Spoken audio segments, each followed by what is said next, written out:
Field, Sanford Stadium, for our Kroger Kickoff as the Georgia Bulldogs get ready to take on the Notre Dame Fighting Irish. And I will tell you, it is already a festive atmosphere around the stadium. Probably a little hotter now than it was certainly yesterday around the state of Georgia and maybe earlier when you were enjoying your tailgate. But the intensity is going to be at a fever pitch, not so much now, but 8 p.m. tonight when this game kicks off. We're about 10 minutes away from the start of the DawgWalk, so make sure you stay where you are because you'll get a chance to see these Georgia coaches and players walk by in just a moment for what is one of the biggest crowds we've seen from a DawgWalk in quite some time. It's going to be an incredible evening. We certainly appreciate you being a part of it with us here on the DawgNation video channels for our Kroger Kickoff. By the way, speaking of Kroger, if you're getting ready to watch this game at home tonight, maybe having some folks on the back patio or the front porch or kind of wherever inside your living room, don't forget, great way to stock up for all the beverages and the food that you need for your game day party. Kroger's a great place to do that. You can download coupons to the Kroger app. You can go to Kroger.com. Make sure you got the card, and you can enjoy great savings on everything you need to make today's game day celebration exactly what you want it to be. Of course, it's always great to have Kroger as a part of our Kroger Kickoff right here on the DawgNation video channels. I'll also tell you that after the game tonight, we'll be live in the UGA bookstore for our Pella Window postgame show, and what we hope is a victorious Georgia conversation about how they got it done against the Fighting Irish here today. You hear the Krypton theme playing just off to my left from a version of the University of Georgia Redcoat Band. That means that the DawgWalk is getting closer. We're probably still a little less than 10 minutes away from that, which means that we've got time to take some of your comments. You can weigh in on what you think happens today. We'll do that on both Facebook and YouTube. Been a lot of confidence from UGA fans. They've certainly liked their team this week in comparison to this. The injury situation, does that change it? Obviously, Tyson Campbell, there's a chance that either he'll not play at all or could be greatly limited. We'll wait and see about what happens with Isaiah Wilson. Expectations maybe a little bit better for wide receiver Demetrius Robertson.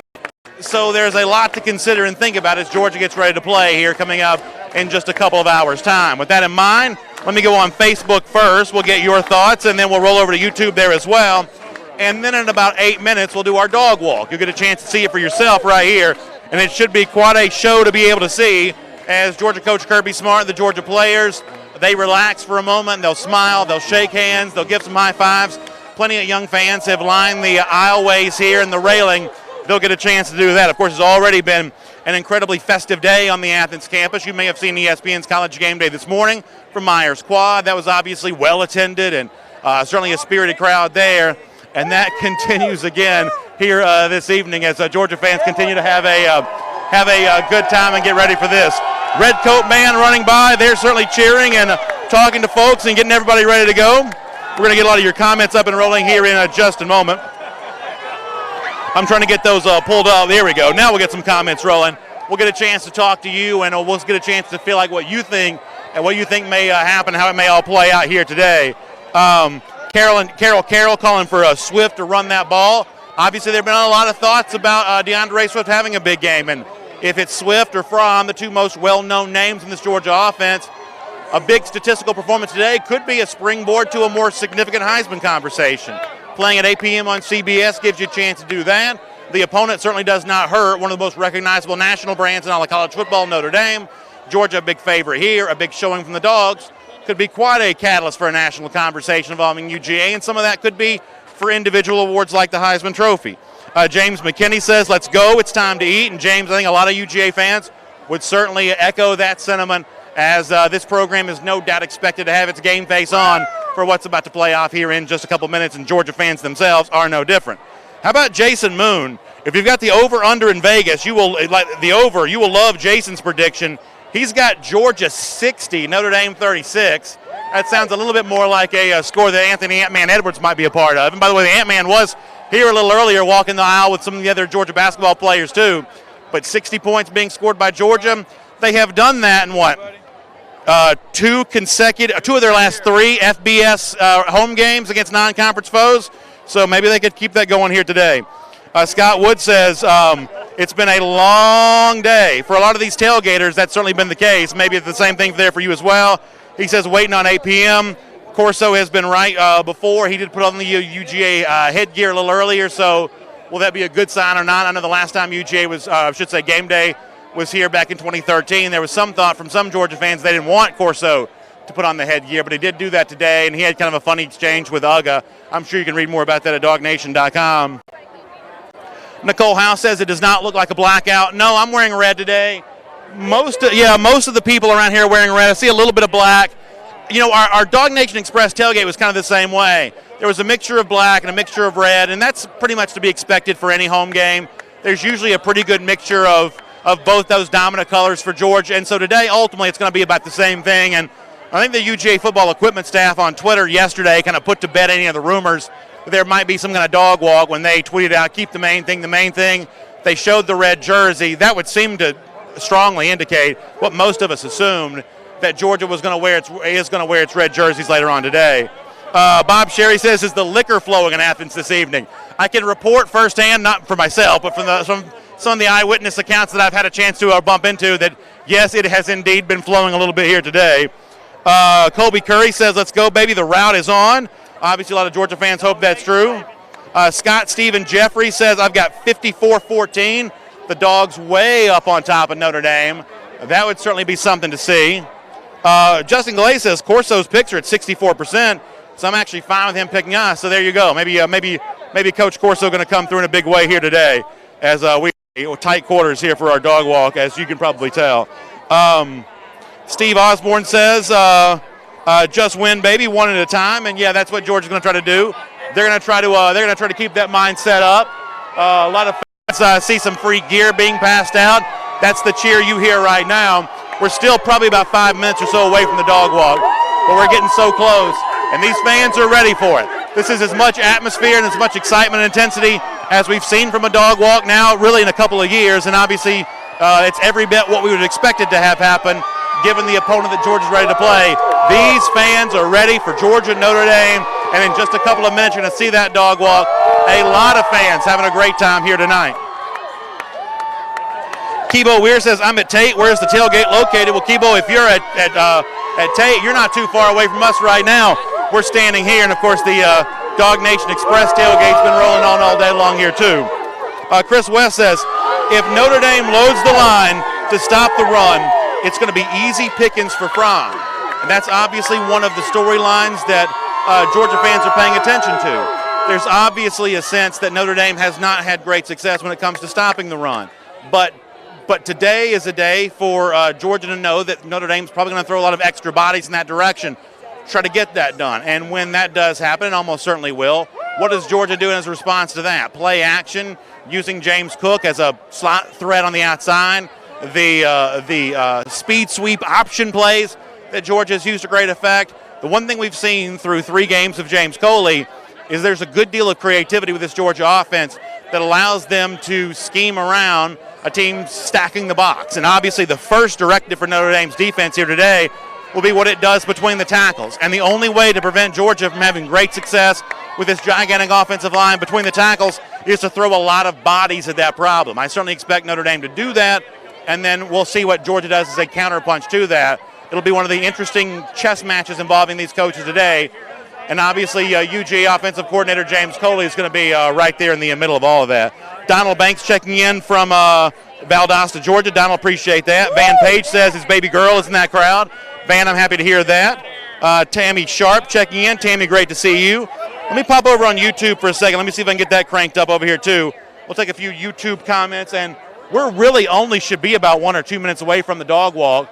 Any time now, we should expect this to continue to keep it where you got it right here on the Kroger Kickoff as we get ready to begin this. And, of course, as I said before, make sure you check out Kroger. You know, it's still pretty warm weather here, but don't forget pumpkin season is here as well. I mean, it's pumpkin-flavored coffee, pumpkin spice candles, everything you need to get ready for the fall season. You can do that at your local Kroger there as well, so make sure you get ready to enjoy all of that. Steven checking in from Omaha. Appreciate you being here, Steven.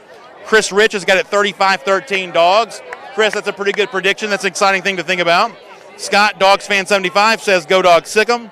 BA's daddy says, where's the black shirt? So we kind of joked about this before the show started. I was going to wear black, but now I'm 100% sure they're wearing red. So I decided to keep with my traditional game day. On behalf of the somewhat more seasoned generation of Georgia fans, I was going to pay homage to the younger folks who wanted the black jerseys, but they're wearing red today, I'm pretty sure.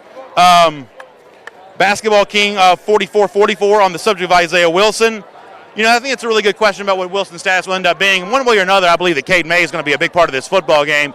And it's really one of the strengths of Georgia, the fact that Wilson, who's obviously an important part of Georgia's offensive line, his injury, the fact that it hasn't decimated UGA, this is a freshman All-American, by the way, going back to last season. The fact that his absence hasn't decimated UGA is a real testament to the depth that Georgia's put in place when it comes to its offensive line. I think it's a great point. How about Michael Carney checking in from Cocoa Beach, Florida, down there on the Space Coast? Michael, appreciate you being with us. Georgia Peach says UCF trailing Pitt right now. That's an interesting score to pay attention to. Obviously, the overwhelming large measure of the public was on the side of UCF there. Tyson Campbell play today. I guess the growing consensus is that he probably won't. And if he tries to play at all, he'll likely be greatly limited. However, I've been pretty clear that I trust Kirby Smart and take him at his word when he shows confidence in his secondary. Right now, I believe he has that. Tyson Campbell's an important part of that, the cornerback position. I think through 3 games, he has been having a very good season. I think he'll continue to have one. But if Georgia today is forced to use DJ Daniel in that spot and Tyreek Stevenson in that spot, I don't think Kirby Smart changes his defensive game plan too much. I think he's still going to ask a lot from these cornerbacks, bumping into the line of scrimmage, running step for step with a good physical crop of Notre Dame wide receivers. I think that's one of the most important storylines in this game is how these Georgia defensive backs, especially if they're a man down without Campbell, how they battle against the pass-catching threats from Notre Dame. I think limiting Book means limiting his options for who he can throw to. That'll be a fun one to watch for as Georgia havoc season long up to this. Craig Stanfield said that LSU gave up 38 points to Vanderbilt. Is that true? That many points? So we've now seen the LSU defense on the heels of the offense looking very good. The defense not playing quite as well. I did see some of the stuff on Twitter today where the expected leader of that defense, Grant Delpit, who was in the conversation to be the best defensive player in the SEC, I guess so far for the Tigers that has not exactly been the case for him. So that's a storyline worth watching and a storyline worth paying attention to. We are getting close to the dog walk. We're not too far away from that. When it happens, the camera will swing around. Y'all hold on. No, you're not getting dizzy. You're not on the Gravitron. We're just going to swing around and give you a chance to see the dog walk as it plays out. A really cool scene here as well, as the Georgia men's basketball team is also on hand, shaking hands, saying hello to folks, and inviting folks to come out to a Stegmania, which is their big season kickoff event coming up early in the month of October. Tramdog66 also, Tramdog says, this may be a reference to LSU, that it's easy to score 66 when your starters play all game long. Georgia obviously been pretty liberal with substitutions. Anthony Ant-Man Edwards being well recognized and by many of these Georgia fans here, the 5-star Sonny for the basketball team, and he's getting a reception typically reserved for football players around here. But nice to see the crowd being as welcoming to Anthony Ant-Man Edwards as they have been. Seen a smattering of Notre Dame fans here today, not more than what you would see on a typical fall Saturday when you have a major opponent coming in.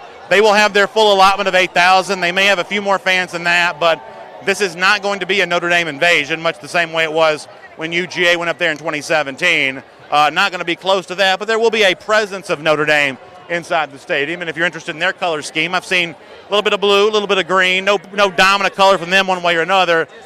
There will, though, be a pep band here, and there will be a chance to see that, and that's obviously going to go down here in just a little bit. SSL tells us it's 21-3 Auburn right now over Texas A&M. Not necessarily surprised that Auburn would win the game, although I did predict Texas A&M. But the fact that it's been this comfortable of a margin for Auburn thus far, continuing a trend of Auburn doing well against Texas A&M head-to-head, and Texas A&M dating back to the Kevin Sumlin era with a huge 100,000-seat stadium and a loud, raucous crowd, not exactly defending their home turf quite as well as they could.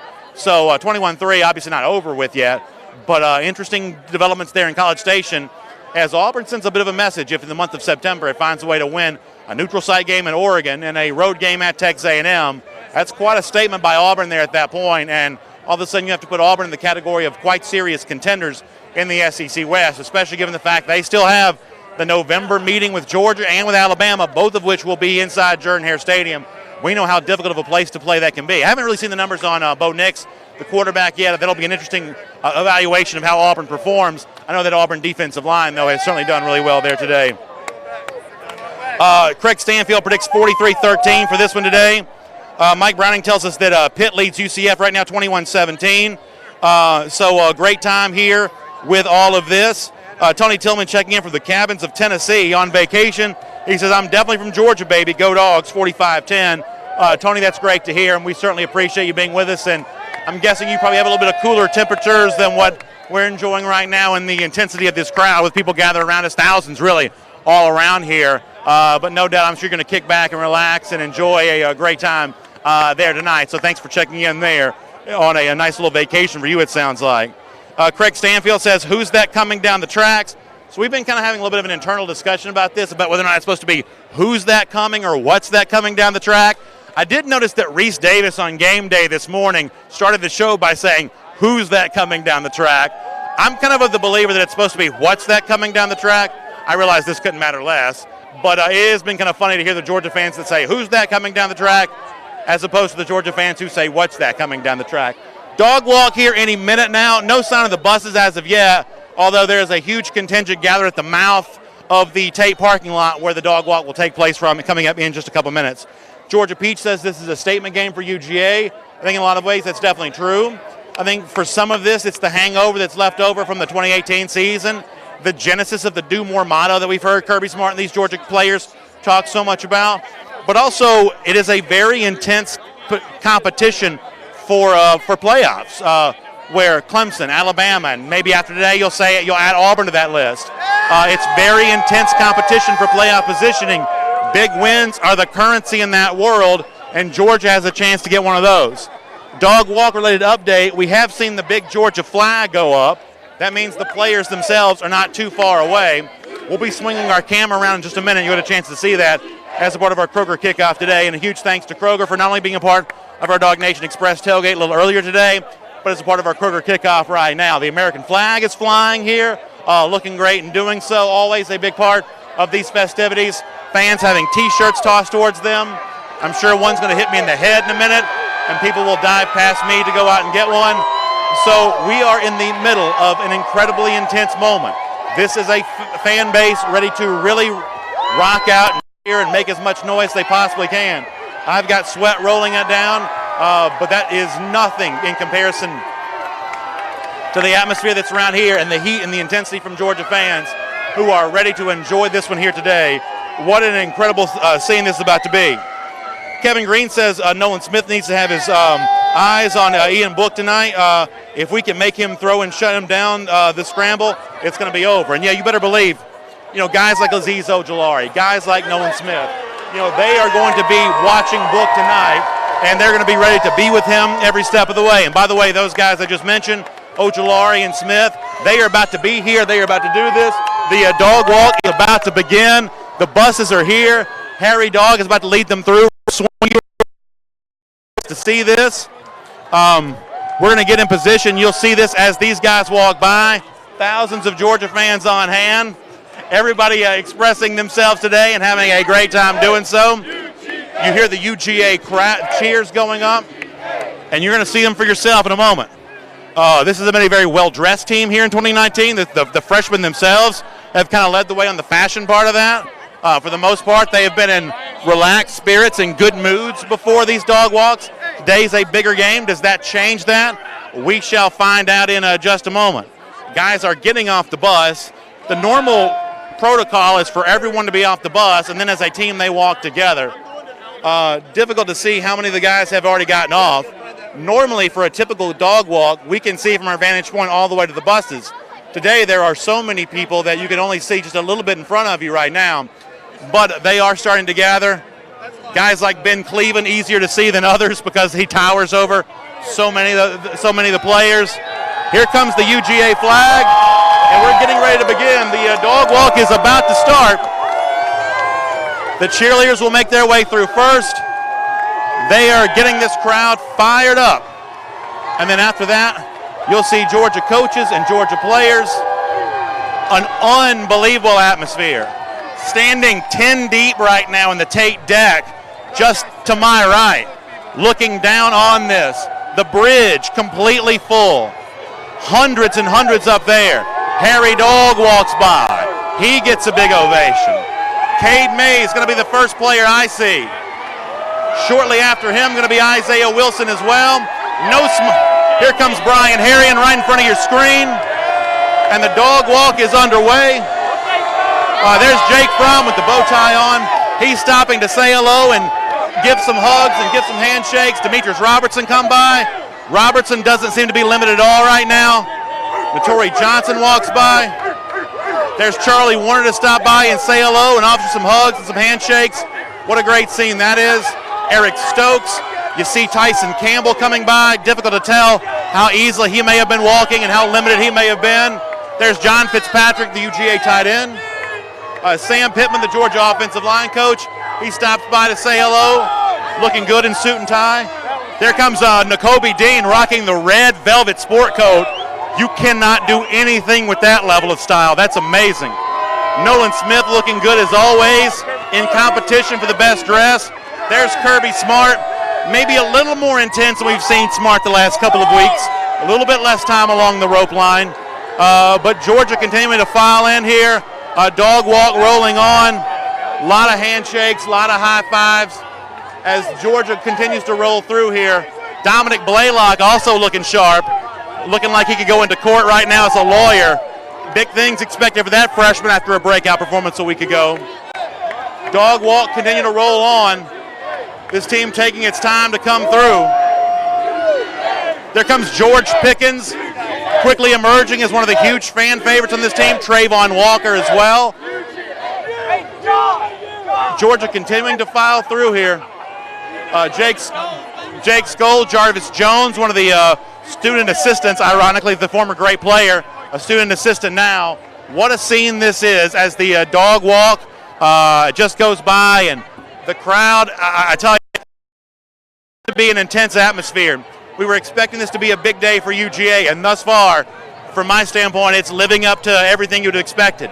Maybe some of the traffic stuff and some of that maybe not quite as intense as you might would have expected. At least some of the hype that was built up to be. But certainly for the dog walk itself, you are just thunderous cheers on both sides here.